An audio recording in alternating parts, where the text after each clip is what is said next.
India Legal presents Courts Roundup.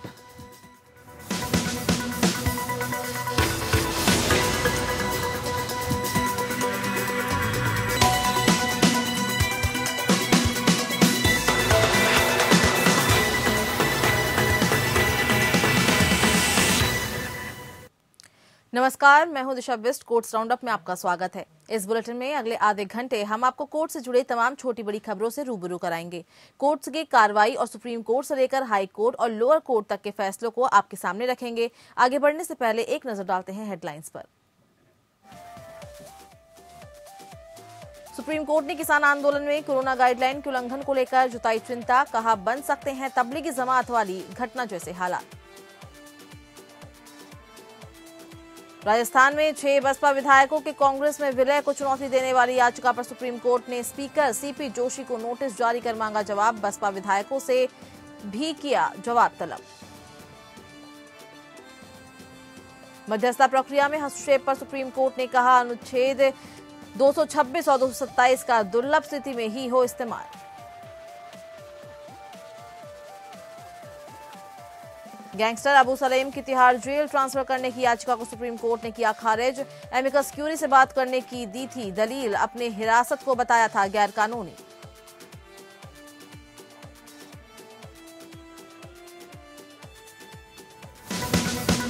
India Legal presents Courts Roundup.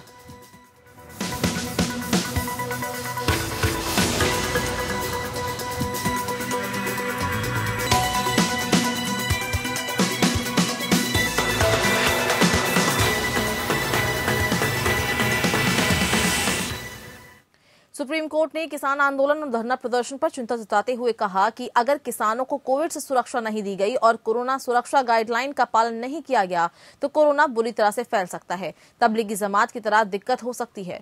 Court में दायर याचिका में सवाल खड़ा किया गया कि विदेशी प्रतिनिधियों समेत बड़े पैमाने पर लोगों के जमा होने की इजाजत कैसे दी गई। केंद्र ने अदालत को हालात पर अपने जवाब देने की बात कही है। देखिए रिपोर्ट।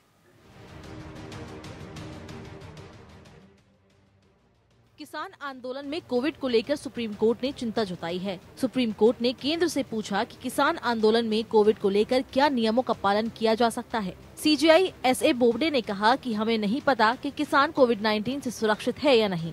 अगर नियमों का पालन नहीं किया गया तो तबलीगी जमात की तरह दिक्कत हो सकती है। पहले तबलीगी जमात हुए, फिर अब किसान जमा हो गए। मुझे नहीं पता कि किसानों को कोविड से प्रोटेक्शन है क्या। हमें मुख्य समस्या पर बात करनी होगी। सीजीआई ने केंद्र से कहा कि वो सुनिश्चित करें कि किसान आंदोलन में कोविड प्रोटोकॉल का पालन हो। केंद्र की ओर से पेश सॉलिसिटर जनरल तुषार मेहता ने कहा कि वहां नियमों का पालन नहीं हो रहा है। सुप्रीम कोर्ट ने ये टिप्पणी निजामुद्दीन मरकज में जमातियों के जुटने की सीबीआई जांच की याचिका पर सुनवाई के दौरान की। याचिकाकर्ता का कहना था कि मोहम्मद साद को गिरफ्तार नहीं किया गया है। केंद्र ने कहा कि वो 2 हफ्ते में जवाब दाखिल करेंगे। सुप्रीम कोर्ट ने केंद्र सरकार को वक्त दे दिया है। इससे पहले केंद्र ने सुप्रीम कोर्ट को बताया था कि दिल्ली के निजामुद्दीन मरकज में जमातियों के जुटने की सीबीआई जांच की जरूरत नहीं है। सुप्रीम कोर्ट ने केंद्र से कहा कि दिल्ली पुलिस हर दिन मामले की जांच कर रही है। जल्द ही इस मामले में अदालत में जांच रिपोर्ट दाखिल की जाएगी। अगर सुप्रीम कोर्ट कहेगा तो इस मामले में जांच से जुड़ी जानकारियों की सील बंद स्टेटस रिपोर्ट दाखिल करने को तैयार है। अदालत में दायर याचिका में सवाल उठाया गया है कि आखिर कोविड-19 के कारण देश भर में किए गए लॉकडाउन के दौरान भला किस तरह से निजामुद्दीन मरकज में देश विरोध के लोग बड़ी तादाद में साथ थे। याचिकाकर्ता ने कोरोना वायरस से लोगों के जीवन में सुरक्षा के लापरवाह रवैया अपनाने को लेकर केंद्र और दिल्ली सरकार पर निष्क्रियता का आरोप लगाया था। याचिका में तबलीगी जमात सम्मेलन में पहलुओं पर सीबीआई जांच की मांग की गई है। जम्मू की रहने वाली वकील सुप्रिया पंडिता द्वारा दायर याचिका में कहा गया है कि विदेशी प्रतिनिधियों समेत बड़े पैमाने पर लोगों के एकत्र होने की अनुमति कैसे दी गई, जबकि दुनिया भर में कोरोना महामारी का खतरा मंडरा रहा था। याचिका में दिल्ली और देश के लाखों नागरिकों के स्वास्थ्य को खतरे में डालने के लिए केंद्र, दिल्ली सरकार और दिल्ली पुलिस की भूमिका पर सवाल उठाया गया है। Bureau report. अधिवक्ता शिवम शर्मा हमारे साथ जुड़ चुके हैं। शिवम जी, सुप्रीम कोर्ट की तरफ से कोरोना गाइडलाइन को लेकर क्या चिंता जाहिर की गई है और केंद्र की तरफ से क्या कहा गया है? मैं बताना चाहता हूँ कि इस मामले में सुप्रीम कोर्ट ने केंद्र सरकार को नोटिस जारी कर पूछा है कि क्या किसान आंदोलन वाली जगह पर स्वास्थ्य मंत्रालय गाइडलाइन फॉलो की जा रही है या नहीं की जा रही है। चीफ जस्टिस साहब ने सॉलिसिटर जनरल तुषार मेहता से कहा कि आपको बताना होगा कि क्या चल रहा है। हमें नहीं पता कि किसान कोरोना सुरक्षित है या नहीं। हम चाहते हैं कि संक्रमण नहीं फैले, सरकार तय करे, गाइडलाइन फॉलो की जाए। ये मैं आपको बताना चाहता हूँ, जम्मू की वकील सुप्रिया पंडित ने कोर्ट में अर्जी लगाई थी। उनका आरोप था कि दिल्ली पुलिस निजामुद्दीन मरकज के मौलाना साहब को गिरफ्तार नहीं कर पाई है। कोरोना काल में साहब ने जमात गिरा दी, जिससे देश में कोरोना बढ़ गया। सुप्रिया की अर्जी पर सुप्रीम कोर्ट ने दिल्ली सरकार और दिल्ली पुलिस को नोटिस जारी किया है। जी, आपका बहुत बहुत शुक्रिया शिवम शर्मा हमारे साथ जुड़ने के लिए। वहीं राजस्थान में 6 बीएसपी विधायकों के कांग्रेस में विलय को चुनौती देने वाली याचिका पर सुनवाई करते हुए सुप्रीम कोर्ट ने राजस्थान विधानसभा स्पीकर सीपी जोशी को नोटिस जारी कर जवाब मांगा है। इनके अलावा कांग्रेस में शामिल हुए सभी 6 बीएसपी विधायकों को भी नोटिस भेजा गया है। इन विधायकों के कांग्रेस में शामिल होने के खिलाफ बहुजन समाज पार्टी और बीजेपी के एक विधायक ने याचिका दायर की। अपनी याचिका में बीएसपी ने दलील दी कि बीएसपी एक राष्ट्रीय राजनीतिक पार्टी है, लिहाजा पार्टी की किसी भी यूनिट के विलय का फैसला राज्य की यूनिट नहीं कर सकती जब तक कि राष्ट्रीय इकाई पार्टी के विलय पर मुहर न लगा दे। बसपा के ये विधायक सितंबर 2019 में कांग्रेस में शामिल हुए थे, जिसे राजस्थान विधानसभा के अध्यक्ष ने 18 सितंबर 2019 को मंजूरी दी थी। पिछले साल 24 अगस्त को 6 बीएसपी विधायकों के कांग्रेस में विलय के मामले पर सुप्रीम कोर्ट ने भाजपा विधायक मदन दिलावर की याचिका खारिज कर दी थी। जस्टिस अरुण मिश्रा की अध्यक्षता वाली बेंच ने कहा था कि इस मामले में राजस्थान हाईकोर्ट का फैसला आ गया है, इसलिए अब मामले में सुनवाई का कोई मतलब नहीं है। सुप्रीम कोर्ट ने पिछले 13 अगस्त को राजस्थान के बीएसपी विधायक के कांग्रेस में विलय के स्पीकर के आदेश पर रोक लगाने से इनकार कर दिया था। जस्टिस अरुण मिश्रा की अध्यक्षता वाली बेंच ने कहा था कि फिलहाल हाईकोर्ट सुनवाई कर रहा है, इसलिए हम इस मामले में दखल नहीं देंगे। सुनवाई के दौरान बीएसपी की ओर से वकील सतीश चंद्र मिश्रा ने कहा था कि स्पीकर का फैसला असंवैधानिक है। अगर विलय को अनुमति दी गई है तो जनतांत्रिक प्रतिक्रियाएं खत्म हो जाएंगी। तब जस्टिस गवाई ने कहा था कि आपको व्हिप जारी करने से किसने रोका है। सुप्रीम कोर्ट ने 10वीं अनुसूची के तहत उपचुनाव में अयोग्य उम्मीदवारों को बाहर करने वाली याचिका में केंद्र चुनाव आयोग से जवाब मांगा है। मध्य प्रदेश के कांग्रेस नेता जया ठाकुर की याचिका में इस संबंध में 10वीं अनुसूची के पैरा 2 के साथ पढ़े गए संविधान के अनुच्छेद 191(1)(e) को लागू करने की मांग की गई है। याचिका में कहा गया है कि सदन का सदस्य जो स्वेच्छा से किसी राजनीतिक पार्टी की सदस्यता छोड़ देता है वो भी 10वीं अनुसूची के दायरे में आता है और इसलिए अयोग्यता के लिए उत्तरदायी है। ठाकुर ने प्रस्तुत किया कि सदन का सदस्य जो स्वेच्छा से किसी राजनीतिक पार्टी की सदस्यता छोड़ देता है वो भी 10वीं अनुसूची के दायरे में आता है और इसलिए भारत के संविधान के अनुच्छेद 191(1)(e) के तहत अयोग्य ठहराया जा सकता है। याचिका में राजनीतिक दलों द्वारा देश भर में हालिया चलन की ओर इशारा किया गया था ताकि सत्ता पक्ष के विधायकों को सरकार के पतन की ओर ले जाने वाले सदन से इस्तीफा देकर 10वीं अनुसूची के प्रावधानों को निरस्त किया जा सके। इस्तीफा देने वाले विधायकों को तब नई सरकार द्वारा मंत्री पद दिए जाते हैं और उन्हें उपचुनाव के लिए फिर से चुनाव के लिए टिकट दिया जाता है। इस संबंध में याचिकाकर्ता ने मणिपुर, कर्नाटक, मध्य प्रदेश के उदाहरण पर प्रकाश डाला। 10वीं अनुसूची के पैरा 2 की पदावली सदन का सदस्य होने के लिए अयोग्य घोषित किए गए शब्दों के उपयोग से स्पष्ट करती है। सदन का कार्यकाल 5 वर्षों के लिए होता है। याचिका में कहा गया कि हाउस का अर्थ है विशेष हाउस जिसमें सामान्य परिस्थितियों में 5 साल का समय होता है। याचिकाकर्ता ने यह भी कहा कि राजनीतिक दल भ्रष्ट आचरण में लिप्त है जिसके कारण नागरिकों को एक स्थिर सरकार से वंचित किया जाता है और ऐसी अलोकतांत्रिक प्रथाओं पर अंकुश लगाने की आवश्यकता है। उत्तर प्रदेश पेंशन हेतु अहर्कारी सेवा और विधिमान्यकरण अध्यादेश 2020 के खिलाफ सुप्रीम कोर्ट में याचिका दाखिल की गई। याचिका में कहा गया है कि अध्यादेश को कर्मचारियों के खिलाफ शोषणकारी भेदभाव का उपचार किए बिना पारित किया गया है और इससे सुप्रीम कोर्ट भी अस्वीकृत कर चुका है। अर्जी में कहा गया है कि ये न्यायपालिका के कार्यक्षेत्र में अतिक्रमण करने के समान है। देखिए रिपोर्ट। उत्तर प्रदेश पेंशन हेतु अर्हकारी सेवा और विधिमान्यकरण अध्यादेश 2020 के खिलाफ दायर याचिका पर सुप्रीम कोर्ट ने नोटिस जारी किया है। अध्यादेश को पिछले साल 21 अक्टूबर को पारित किया गया था। जस्टिस अब्दुल नजीर और जस्टिस के.एम. जोसेफ की पीठ Uttar Pradesh ground water development non gazetted employees association की याचिका पर सुनवाई कर रही थी। याचिका में कहा गया है कि अध्यादेश को कार्य प्रभारित कर्मचारियों के खिलाफ शोषणकारी भेदभाव का उपचार किए बिना पारित किया गया है, जिसे सुप्रीम कोर्ट भी अस्वीकृत कर चुका है। जस्टिस अरुण मिश्रा के साथ जस्टिस नजीर और जस्टिस एम.आर. शाह की पीठ ने सेवा के अंतिम दिनों में नियमित हुए हजारों कार्य प्रभारित कर्मचारियों के पेंशन के अधिकार पर सुनवाई करते हुए प्रासंगिक नियमों को रद्द कर दिया था और पेंशन के लिए अर्हकारी सेवा की गणना के प्रावधान को पढ़ा था और ये निर्धारित किया था कि उत्तर प्रदेश राज्य में कार्य प्रभारित कर्मचारियों की सेवा की अवधि को पेंशन के लिए अर्हक सेवा की अवधि की ओर गिना जाना चाहिए। इस फैसले को स्वीकार कर लिया गया था और हजारों प्रभावित कर्मचारियों को पेंशन प्रदान की गई थी। सीनियर एडवोकेट पल्लव सिसोदिया ने कहा है कि अधिनियम से अध्यादेश को पूर्व व्यापी स्तर पर प्रभावी बनाया गया है और सुप्रीम कोर्ट द्वारा घोषित कानून को प्रभावहीन बनाता है। यह न्यायपालिका के कार्यक्षेत्र में अतिक्रमण करने के समान है। जब सुप्रीम कोर्ट द्वारा कोई कानून घोषित किया जाता है तो इसे विधायिका को छोड़कर कोई अन्य शून्य नहीं बना सकता है। विधायिका संशोधन लागू करके अदालत के फैसले के प्रभाव को कम कर देती है। उत्तर प्रदेश सरकार ने प्रेम सिंह बनाम यूपी राज्य के मामले में सुप्रीम कोर्ट द्वारा दिए गए निर्णय के प्रभाव को समाप्त करने के लिए उक्त अध्यादेश जारी किया है। याचिका में कहा गया है, प्रतिवादी राज्य द्वारा विधायी अधिनियम को पूर्वव्यापी स्तर पर लागू करना सुप्रीम कोर्ट 3 न्यायाधीशों द्वारा दिए गए निर्णय के प्रभाव को खत्म करने के अलावा कुछ भी नहीं है और ये कानून में बुरा है। एडवोकेट राजीव दुबे, शिल्पा लिजा जॉर्ज के माध्यम से याचिका में दलील दी गई कि अध्यादेश कोर्ट में निर्णय डिक्री आदेश को भी रद्द कर देता है। याचिका में कहा गया है, इसलिए अध्यादेश के माध्यम से प्रेम सिंह के फैसले को कमजोर करने की कोशिश की गई है कि सरकार द्वारा पद के लिए निर्धारित सेवा नियमों के प्रावधान के अनुसार किसी भी अस्थायी या अस्थायी पद पर कार्य प्रभारी कर्मचारियों को नियोजित नहीं किया गया है। Bureau report.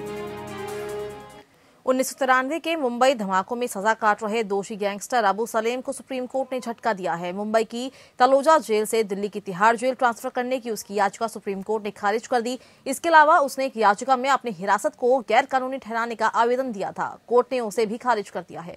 मुख्य न्यायाधीश जस्टिस एस.ए. बोबडे ने कहा है कि याचिकाकर्ता को हाईकोर्ट में अर्जी दाखिल करने के लिए स्वतंत्र है, लेकिन जनहित याचिका के तहत सुप्रीम कोर्ट में दाखिल याचिका खारिज की जाती है। अबू सलेम ने अपनी याचिका में कहा था कि उसे तिहाड़ जेल ट्रांसफर किया जाए ताकि एमिकस क्यूरी उससे बात कर सके और कुछ दस्तावेज ले सके। उसके साथ ही सलेम ने कहा था कि प्रत्यर्पण की शर्तों के मुताबिक उसकी हिरासत गैर कानूनी है। 1993 के मुंबई धमाकों में कोर्ट ने अबू सलेम को उम्र कैद की सजा सुनाई थी, जिसकी सजा वो काट रहा है। वो 1995 के बिल्डर प्रदीप जैन की हत्या का भी दोषी है। इस मामले में उसे 25 साल की कैद हुई है। अबू सलेम को 20 सितंबर 2002 को पुर्तगाल के लिस्बन में गिरफ्तार किया गया था। बाद में 2005 में प्रत्यर्पण संधि के तहत उसे भारत सौंपा गया। लिस्बन कोर्ट ने प्रत्यर्पण का आदेश देते हुए कहा था कि अबू सलेम को फांसी की सजा नहीं दी जा सकती। सुप्रीम कोर्ट ने कहा कि मध्यस्थता प्रक्रिया में हस्तक्षेप करने के लिए भारत के संविधान के अनुच्छेद 226 और 227 के तहत उच्च न्यायालयों की शक्ति को असाधारण और दुर्लभ स्थिति में प्रयोग करने की आवश्यकता है, खासतौर पर ऐसे हालात में जिसमें एक पक्ष को कानून के तहत बिना उपाय के छोड़ दिया जाता है या किसी पक्ष द्वारा स्पष्ट बुरा विश्वास दिखाया गया है। देखिए रिपोर्ट।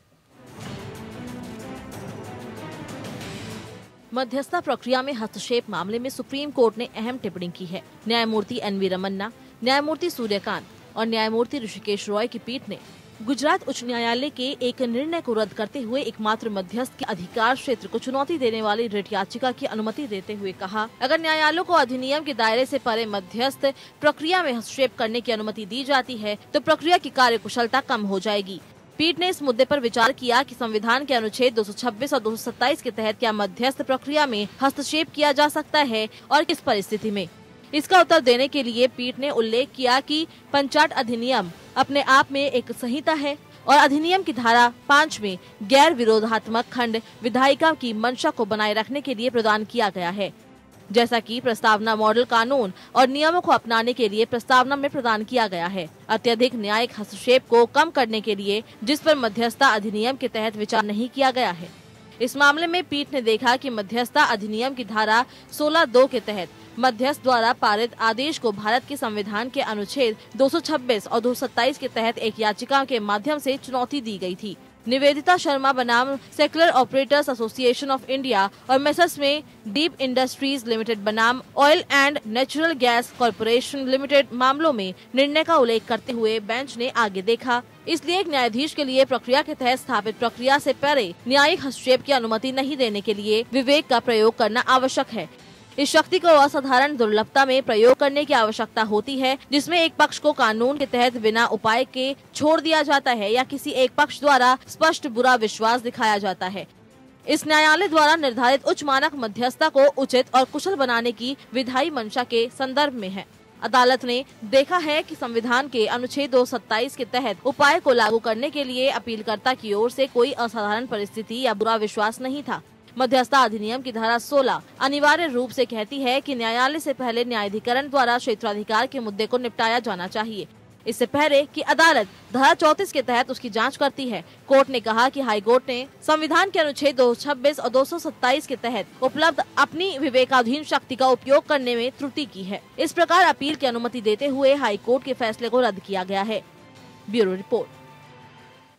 सुप्रीम कोर्ट ने प्रेस विज्ञप्ति जारी करके कहा है कि मीडिया उच्च न्यायपालिका के जजों के खिलाफ आरोपों और सीजीआई द्वारा संभावित कार्रवाई पर रिपोर्ट्स प्रकाशित कर रहा है और इन खबरों में सुप्रीम कोर्ट को सूत्र बताया जा रहा है।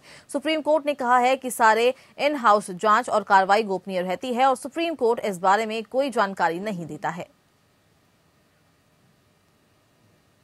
दिल्ली उच्च न्यायालय ने बार काउंसिल ऑफ इंडिया कोविड-19 महामारी के बीच 24 जनवरी 2021 को अखिल भारतीय बार परीक्षा या AIBE के भौतिक संचालन के लिए मानक संचालन प्रक्रिया जारी करने का आदेश दिया है। न्यायमूर्ति प्रतीक जालान की एकल न्यायाधीश पीठ ने BCI को परीक्षा से कम एक सप्ताह पहले SOP जारी करने का निर्देश दिया। न्यायालय इस वर्ष की AIBE के ऑनलाइन मोड संचालन की मांग वाली अधिवक्ता पूर्व मिड्डा द्वारा प्रस्तुत याचिका पर सुनवाई कर रहा था। पिछले साल याचिका के जवाब में BCI ने अदालत को सूचित किया था कि ऑनलाइन मोड के माध्यम से AIBE का आयोजन संभव नहीं था। BCI ने इस बिंदु पर ऑनलाइन मोड के माध्यम से AIBE के संचालन के विकल्प को अस्वीकार दिया कि अधिकांश वकील मेट्रो शहरों या यहाँ तक कि क्लास 1 शहरों में नहीं रहते हैं और इस प्रकार इंटरनेट गति और कनेक्टिविटी के संबंध में मुद्दों का सामना करेंगे। वहीं एडवोकेट प्रीतपाल सिंह ने अदालत को सूचित किया कि AIBE 24 जनवरी को ऑफलाइन मोड के माध्यम से होने वाला है। BCI के रुख को देखते हुए याचिकाकर्ता मिड्डा ने प्रस्तुत किया कि वो इस तथ्य से सहमत होंगे अगर कोविड-19 स्थिति को देखते हुए वकीलों के निकाय द्वारा एक SOP जारी की जाए और इस प्रकार याचिका SOP जारी करने के लिए BCI को एक निर्देश के साथ निस्तारित कर दी गई है। दिल्ली हाई कोर्ट में एक जनहित याचिका दायर की गई है जिसमें अभिनेता अमिताभ बच्चन की आवाज में कोविड-19 जागरूकता वाली कॉलर ट्यून को हटाने की मांग की गई। याचिका में कहा गया कि अमिताभ बच्चन इस काम के लिए भारत सरकार से पैसे ले रहे हैं, जबकि देश में ऐसे बहुत सारे कोरोना वॉरियर्स मौजूद हैं जिन्होंने कोरोना काल में आम लोगों की हर तरह से मदद की है। ऐसे में कोविड-19 जागरूकता कार्यक्रम के लिए मोबाइल पर कॉलर ट्यून अमिताभ बच्चन की जगह उन लोगों की लगाई जानी चाहिए जिन्होंने कोरोना काल में समाज के लिए सेवा की है। इस याचिका में कहा गया है कि कोरोना काल में समाज सेवक के रूप में काम करने वाले कोरोना वॉरियर्स को मोबाइल की कॉलर ट्यून में कोविड-19 जागरूकता कार्यक्रम के तहत हिस्सेदारी दी जानी चाहिए और इस काम के लिए ये कोरोना वॉरियर्स अमिताभ बच्चन की तरह केंद्र सरकार से कोई पैसा भी नहीं लेंगे, अपनी सेवाएं मुफ्त देंगे और समाज के लिए पहले ही कोरोना पीड़ितों की मदद करके एक मिसाल कायम कर चुके हैं। दिल्ली हाई कोर्ट ने इस याचिका को सुनवाई के लिए स्वीकार कर लिया है और इस याचिका को राकेश नाम के व्यक्ति के द्वारा लगाया गया है। जम्मू कश्मीर हाई कोर्ट ने कहा है कि भले ही पीड़िता का आरोपी के साथ दोस्ताना व्यवहार हो, लेकिन इससे सहमति के बिना यौन संबंध स्थापित करने का लाइसेंस नहीं मिल जाता। खंडपीठ ने यह भी कहा कि बलात्कार के अपराध में जमानत देने से संबंधित मामलों पर अलग तरीके से विचार करने की आवश्यकता होती है। देखिए रिपोर्ट।